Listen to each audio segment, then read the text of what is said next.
Résultat de l'analyse des sols en Côte d'Ivoire, Révolution agricole 2025. Aujourd'hui, nous allons voir ensemble les résultats des analyses des sols que nous avons fait en Côte d'Ivoire. Il est important de noter que la Côte d'Ivoire a trois types de sols. Les sols ferralitiques qu'on a retrouvés au sud, à l'ouest et au centre du pays, qui étaient riches et profonds. Les sols ferrugineux qu'on a retrouvés au nord et au centre du pays, qui étaient peu profonds. On a aussi retrouvé les sols hydromorphes dans le sud et sur le littoral, qui contenaient un peu beaucoup d'eau. Voilà les trois types de sols qu'on a retrouvés en Côte d'Ivoire. Mais ce n'est pas ça qui est important.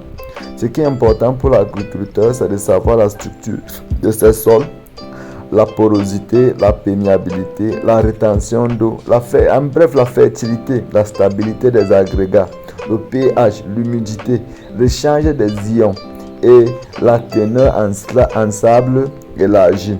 Voilà les analyses que nous avons effectuées au niveau de la Côte d'Ivoire. Nous avons donc travaillé dans 11 villes ou bien 11 zones. Ceci va être utile pour les agriculteurs qui se retrouvent vers les zones ou bien les localités qui sont près d'Azopé, Bouna, Abengourou, Biglo, Ganoua, Divo, Yamoussoukro, Daloa, Bongdougou, San Pedro et Lakota. Voilà les zones là où nous avons travaillé. Maintenant, on va aller terre à terre pour permettre à tout le monde de comprendre et faire certains prérequis avant de présenter ces résultats. Pour ceux qui ne me connaissent pas, je suis Mohamed de la team AgroFoot FM. Lorsqu'on nous dit que la Côte d'Ivoire est leader en termes de production de cacao, la première raison principale qui pose la Côte d'Ivoire dessus, c'est son pH. Le pH de la plupart des zones en Côte d'Ivoire, surtout vers le sud de la Côte d'Ivoire, correspond au pH optimal que le cacao a besoin. Voilà d'abord la première réponse que j'ai eue à ma question. C'est pourquoi? Parce que quel est donc alors le rôle du pH? Le pH, généralement, on dit que c'est le taux d'acidité ou bien de basicité d'un sol.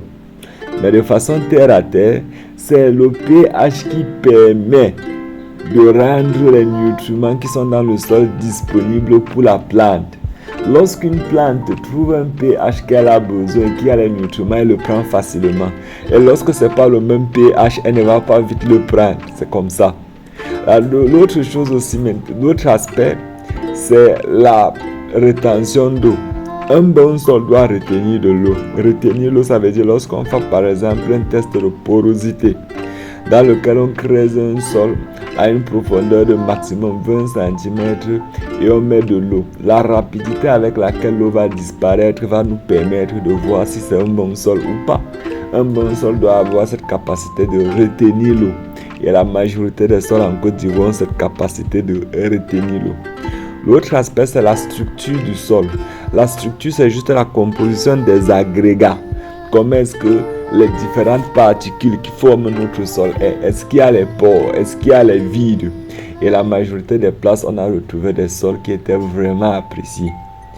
Autre aspect encore, c'est la perméabilité. Les bons sols doivent être perméables. Pour juger la perméabilité d'un sol, à l'aide même ne serait-ce que d'un bâton, vous pouvez pénétrer votre sol pour regarder la perméabilité. Un bon sol perméable va faciliter la croissance et la culture de la plupart des cultures qui ont besoin de tubérisation, le macabo, le manioc, etc. Autre aspect, c'est l'échange des ions. Les sols contiennent des cations, ça veut dire certaines charges positives déjà à l'intérieur des sols qui permet à ce que les nutriments qui sont là avec la plante ils puissent maintenant communiquer pour changer des ions. Parce que quand on dit par exemple que le calcium, le magnésium, tout cela c'est absorbé sur quelle forme? C'est absorbé en forme des ions et c'est ça maintenant qui permet l'échange.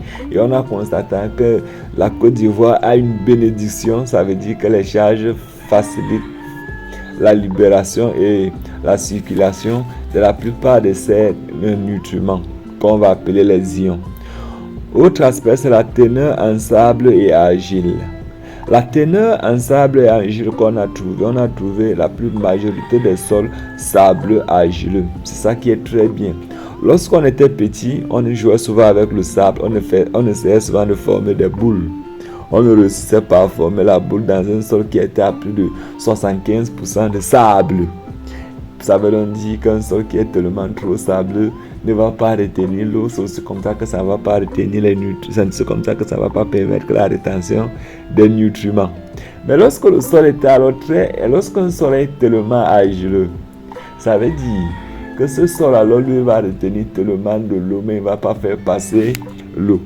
Dans ce type de sol, on va retrouver la plupart des maladies. Souvent, les champignons, ils aiment les places un peu tellement humides parce qu'avec la rétention d'eau.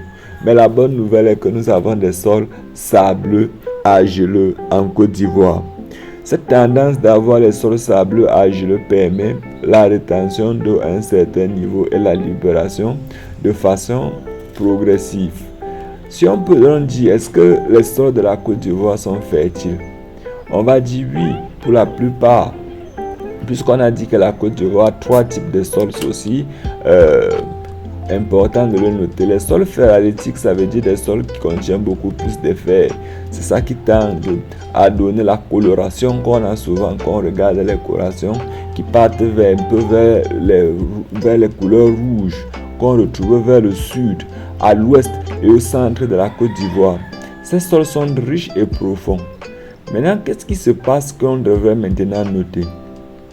Lorsqu'un sol a déjà des nutriments à sa disposition qui doivent être disponibles peut-être pour nos plants, si le pH de ce sol est totalement très acide, ça va bloquer le processus de la libération de ces nutriments. Et si c'est très basique, ça va aussi bloquer. Lorsqu'un sol est tellement acide, lorsque vous aurez les résultats des analyses des sols, et ceux qui sont dans les zones où on a remarqué que les résultats de sol étaient à partir du pH de 4 en descendant, vous n'avez qu'à ajouter de la cendre. Quand vous allez ajouter la cendre, juste la cendre, ça va vous permettre maintenant de neutraliser l'excès d'acide que vous aviez dans votre sol et ça va vous permettre d'avoir un sol qui est relativement moins acide. Ça veut dire un sol qui approche un peu vers la neutralité. Vous pouvez donc regarder alors les diapos suivantes pour avoir une idée du pH, de la structure des sols, du taux d'humidité et du type des sols. Si vous avez donc besoin alors d'une analyse détaillée de votre zone en fonction de là où vous êtes, vous n'avez qu'à nous écrire en précisant exactement votre zone, là où vous êtes. Si vous êtes près de Daloa, on va vous dire exactement ce que vous deviez faire en termes de la culture que vous aviez.